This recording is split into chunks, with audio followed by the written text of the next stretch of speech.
The morning sun over Ouagadougou rose slowly, casting a golden haze over the capital, but inside the presidential compound, the atmosphere was electrifying, almost charged with anticipation. For years, Burkina Faso had been embroiled in a silent struggle against extremist militancy in its northern and eastern regions, where the desert stretched like a battleground under the Sahel sun. But the tide was shifting. Intelligence reports had just confirmed that a coordinated series of counterterrorism operations had successfully dismantled three major insurgent networks in a matter of weeks, crippling their ability to coordinate attacks and cutting off their funding channels.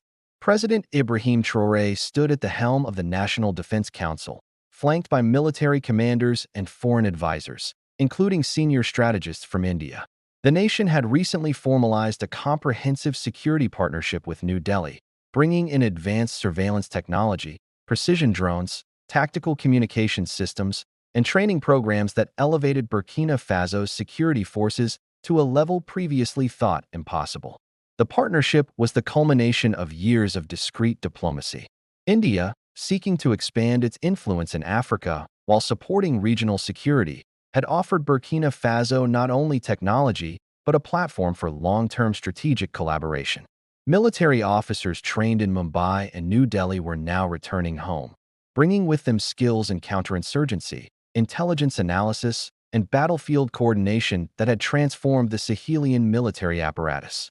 News of the latest victories had reached Washington weeks earlier. In a rare acknowledgement of African operational success, the U.S.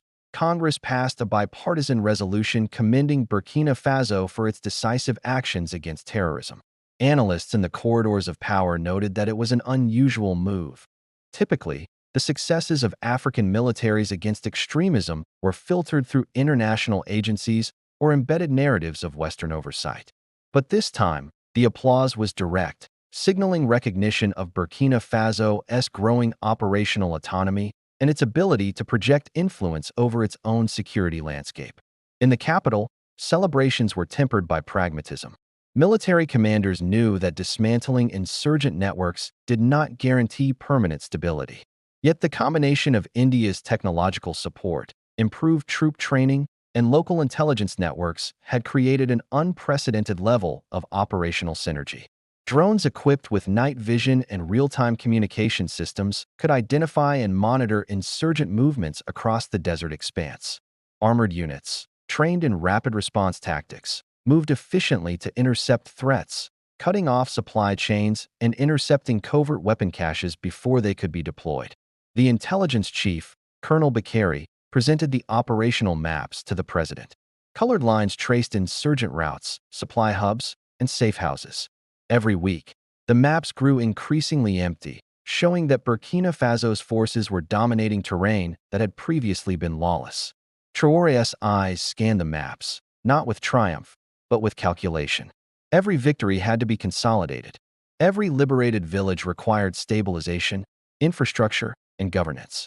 Military success was one pillar, but lasting security demanded more than a battlefield win.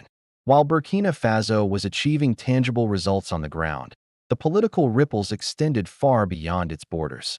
Regional neighbors, Mali, Niger, and Chad, watched closely, noting the implications of a Sahelian state not only securing its territory, but also demonstrating the capacity to coordinate high-tech counterterrorism operations independently.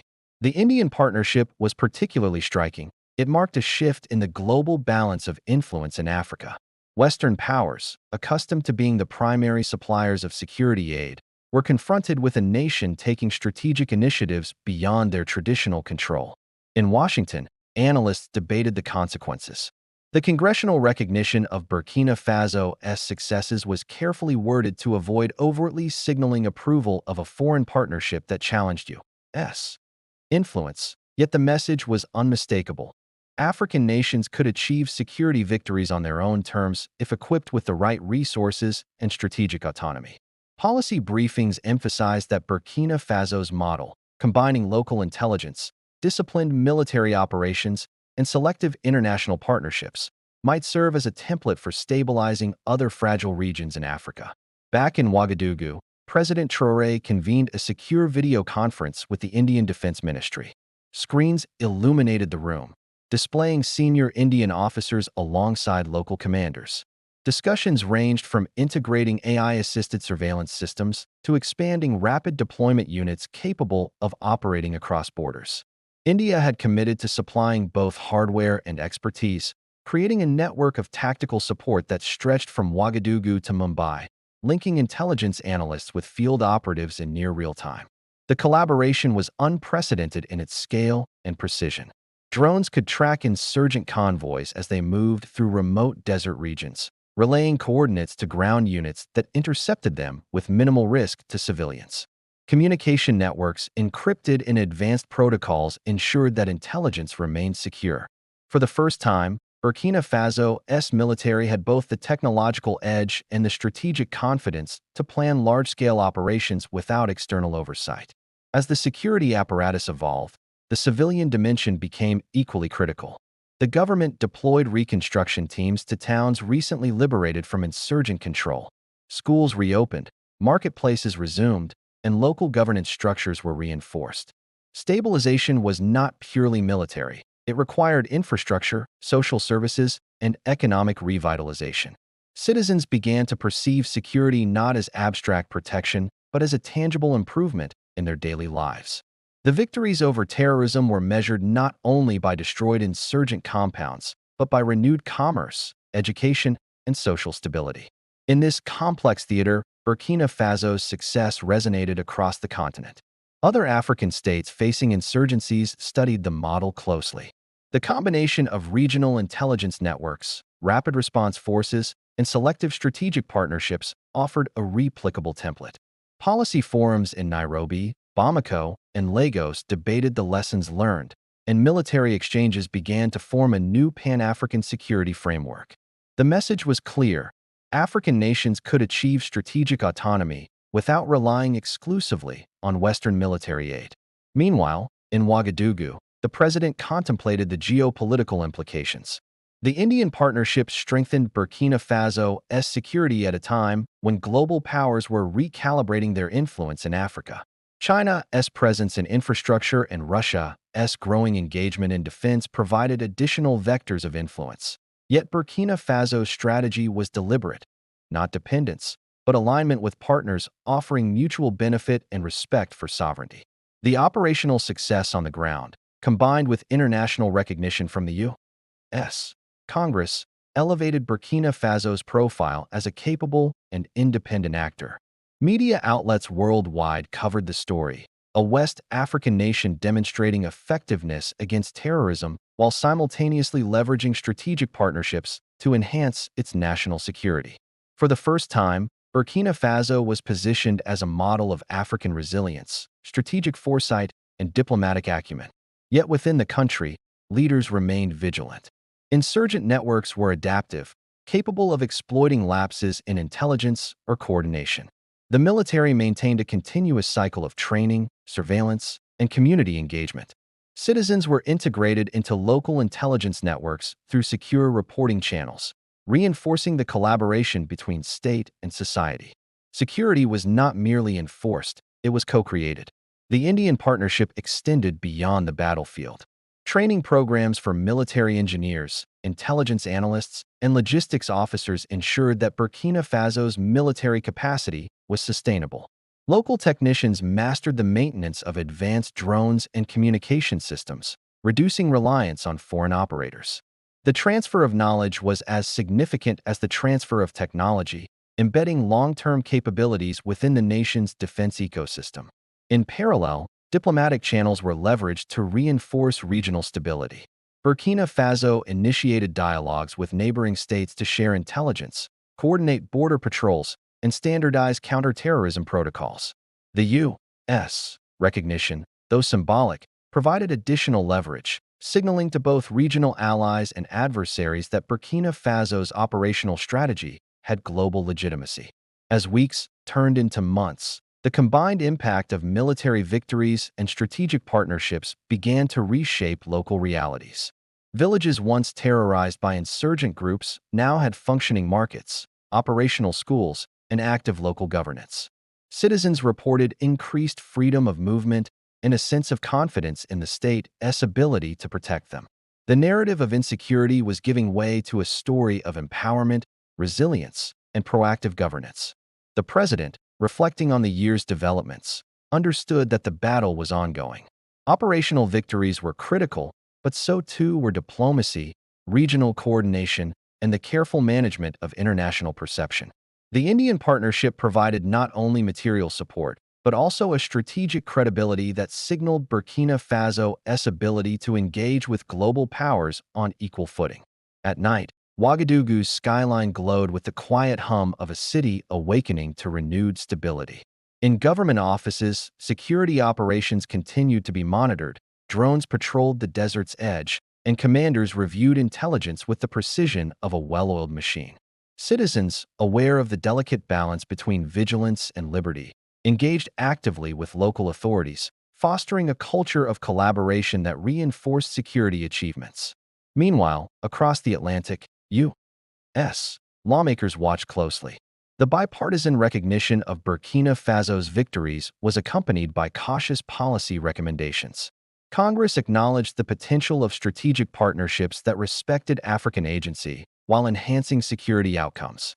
Analysts debated the broader implications. A new model of African-led counterterrorism supported by selective international cooperation might shift power dynamics not only in West Africa but across the continent. The victories against terrorism, combined with the India partnership, had also opened doors for economic and developmental initiatives. Stability encouraged investment, infrastructure projects gained momentum, and regional trade corridors began to flourish. Security and development became intertwined. Each victory reinforced the other, creating a virtuous cycle of stability and growth. By the end of the year, Burkina Faso had not only dismantled insurgent networks, but had also elevated its regional standing. The international community began to recognize that effective security required more than foreign troops or conditional aid. It demanded strategic autonomy, technological capability, and local engagement. Burkina Faso had become a case study in combining military innovation, diplomatic skill, and societal collaboration to achieve national resilience. As Burkina Faso consolidated its military gains, the nation began focusing on intelligence integration and regional coordination. The Indian partnership had enabled the creation of a centralized operations hub where intelligence from satellites, drones, and local informants converged into actionable strategies. Analysts worked in shifts, monitoring every border crossing, village movement, and supply line. Patterns emerged that had previously gone unnoticed. The country's special forces, trained in urban and desert warfare, responded with speed and precision, leaving insurgent networks unable to regroup. The partnership with India extended beyond military hardware. Strategic advisors assisted Burkina Faso in developing simulation exercises, war games, and predictive modeling to anticipate insurgent behavior. Technology experts trained local engineers in maintaining drones and communications networks, ensuring that operational capabilities remained independent of foreign operators. Within months, Burkina Faso's forces could deploy high-tech surveillance units in remote desert regions and coordinate simultaneous operations with minimal external support. The synergy between military precision and civil governance began transforming daily life. Villages previously abandoned due to insecurity now had operational schools, markets, and healthcare posts. Local councils collaborated with security forces to address grievances and rebuild infrastructure.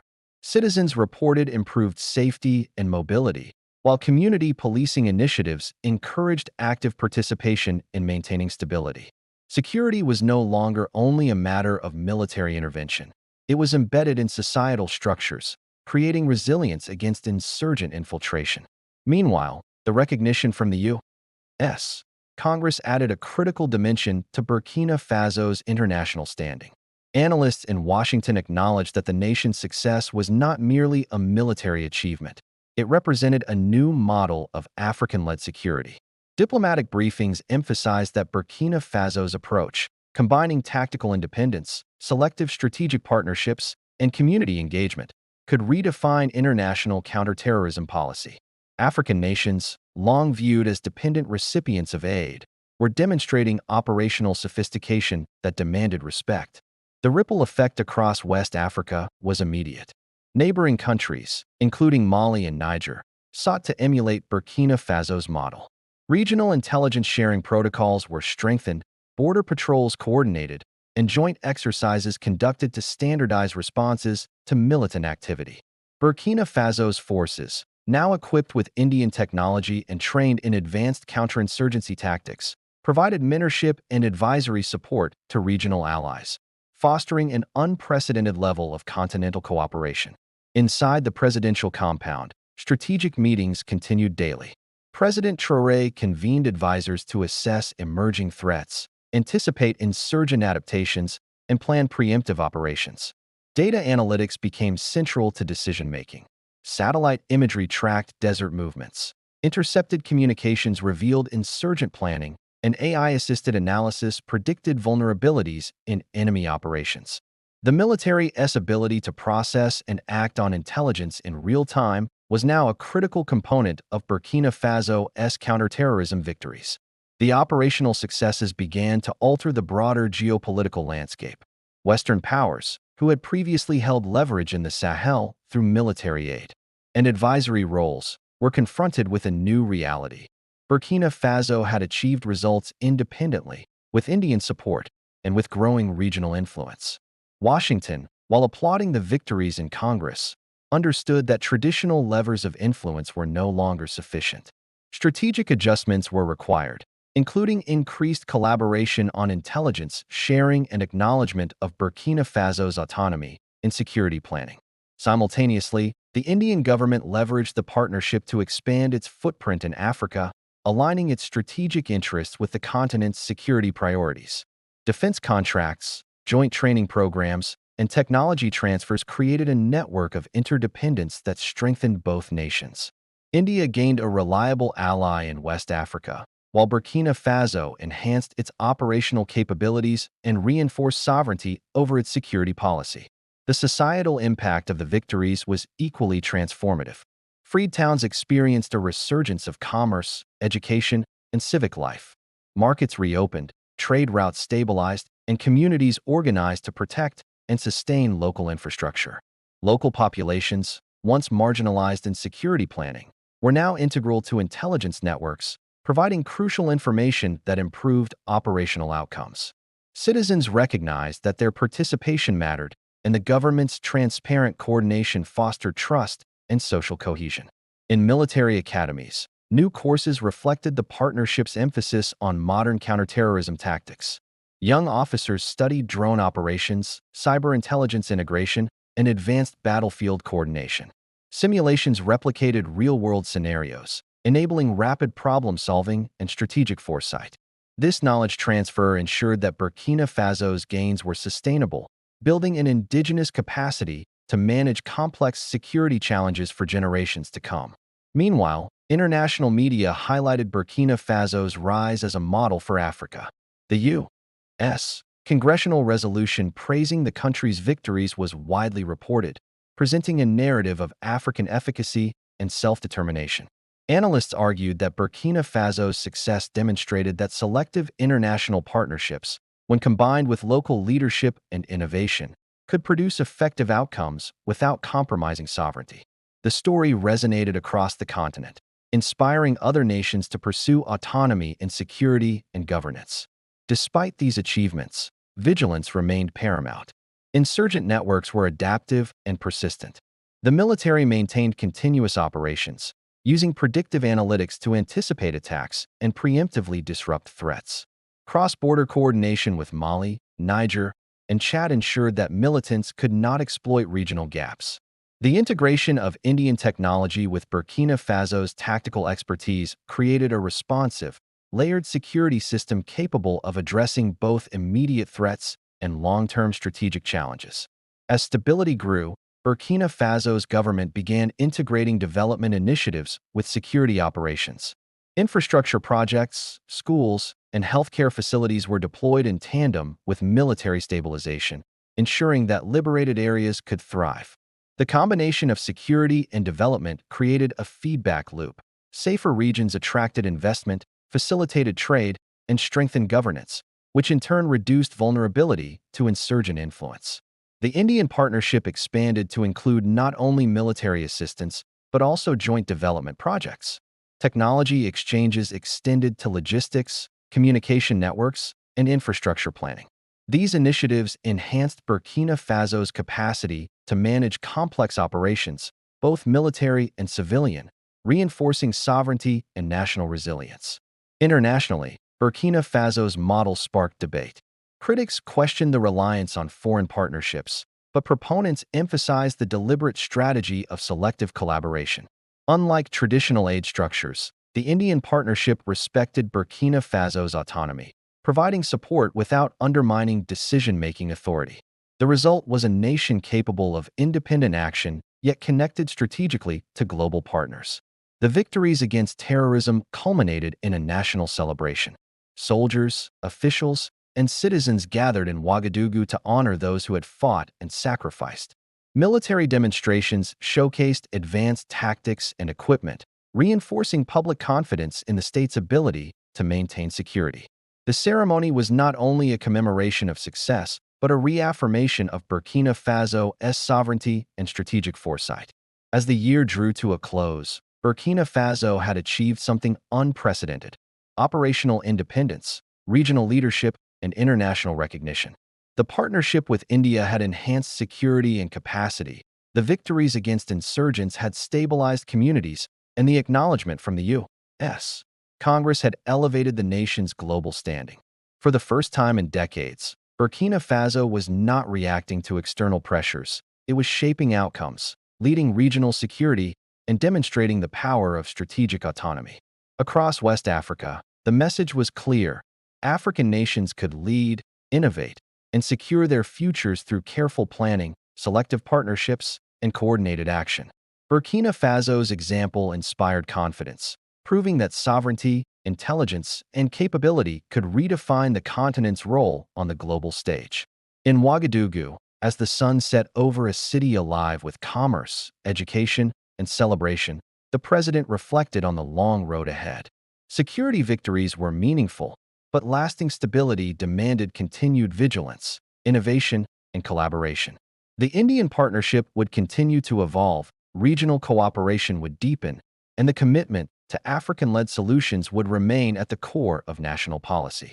By integrating military success with social development, technology, and diplomacy, Burkina Faso had achieved more than tactical victories. It had crafted a blueprint for African sovereignty in the 21st century.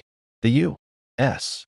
Congress's acknowledgement was significant, but the real triumph lay in the nation's capacity to lead, secure, and shape its destiny.